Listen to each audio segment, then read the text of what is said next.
Our next book is The Berenstain Bears and the Messy Room, Auntie Sarah and Auntie Emily's favorite book.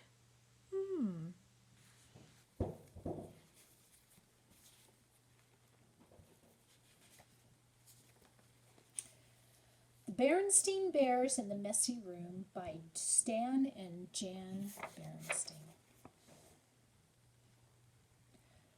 From the outside, the Bears' treehouse, which stood beside a sunny dirt road deep in bare country, looked very neat and well kept.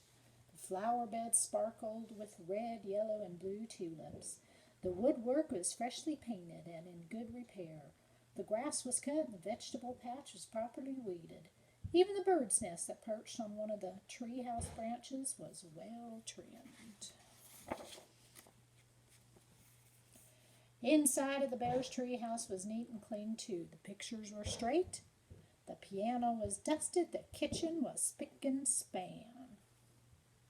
Even the basement was neat and clean. And if you think it's easy to keep a treehouse basement neat and clean, well, you've never tried to do it.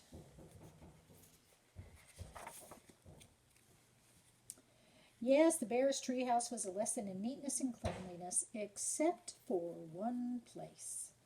Brother Bear and Sister Bear's room. It was a mess.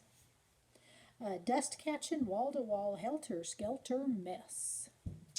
Oh, dear. A half-dozen jigsaw puzzles gathered in dust.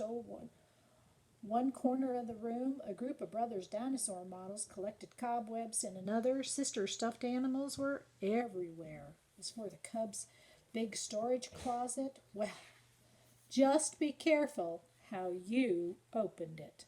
Oh dear, it tumbled on top of Mama Bear. It wasn't that Brother and Sister Bear were naturally messy. They tried to keep their room straight. They made their beds most of the time, and they swept and picked up once in a while. Oh, I lost some pages. There we go. Sorry about that. The trouble was that when cleanup time came, they spent more time arguing than cleaning. How am I supposed to sweep with your dumb dinosaur toys all over the floor, argued Sister. They're not toys, they're models. And don't move them, I'm working on a setup of the Pleistocene age, Brother protested. Pleistocene, shouted Sister. Not only was Brother and Sister's room a mess, but Brother and Sister were getting to be a mess, too. Always arguing about clean-up chores instead of sharing the job and working as a team. What usually happened was that while the cubs argued about whose turn it was to do what, Mama took the broom and did the sweeping herself. And she often did the picking up too.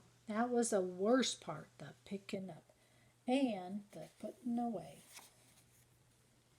Well, the mess just seemed to build up until one day, well, maybe it was because Mama's back was a little too stiff, or maybe it was stepping on Brother's airplane cement, or maybe she was just fed up with that messy room, but whatever it was, Mama Bear lost her temper.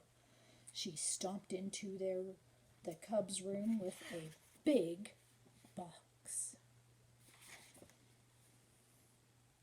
The first thing we have to do is get rid of all this junk, she said. Junk? Said Brother and Sister Bear, watching in horror as Mama began to throw things into the box. My teddy isn't junk, screamed Sister. My bird's nest collection isn't junk, yelled Brother at the top of his lungs.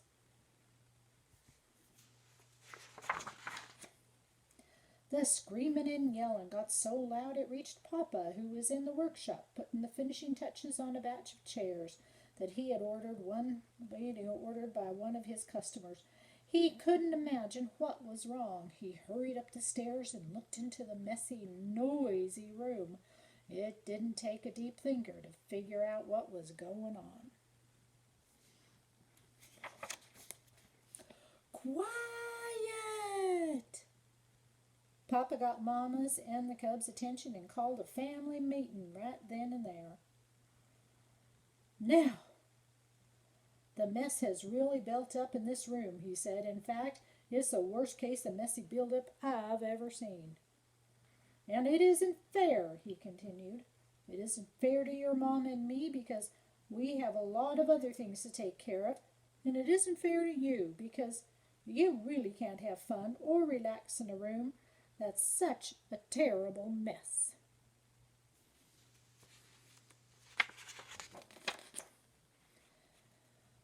But Mama is putting all my things into that box, even my teddy, said Sister. And my things too, cried Brother. Then Papa got an idea. A box. Yes, he said. Better yet, a lot of different kinds of boxes. A big toy box for large toys. I can make one of those in my shop, and some smaller boxes for your collections and models.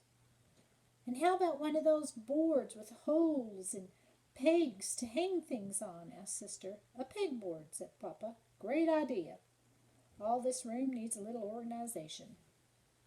A little organization and a few rules, added Mama.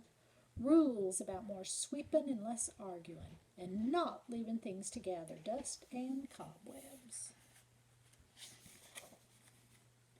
Papa set to work making a fine big toy box and a large pegboard, while the cubs and Mama sorted out toys, books, games, and puzzles, and put them into boxes that fit neatly into the closet.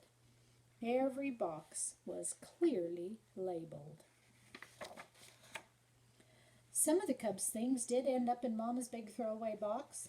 Not Sister's teddy, of course, but some of Brother's bird's nests, the crumbly, falling apart ones. It was a very big job cleaning up all that messy buildup. But after a lot of straightening up and putting away, the job was finally finished. Wow, said Brother Bear. That was quite a job, but it was worth it. It looks like a whole new room, said Sister. The cubs were right. Very organized. And Papa had been right, too. It was so much more enjoyable to live in a neat room, clean, well organized, and so much more relaxing. It wasn't as exciting to open the big storage closet now, but it was much more practical and a lot more fun. The end.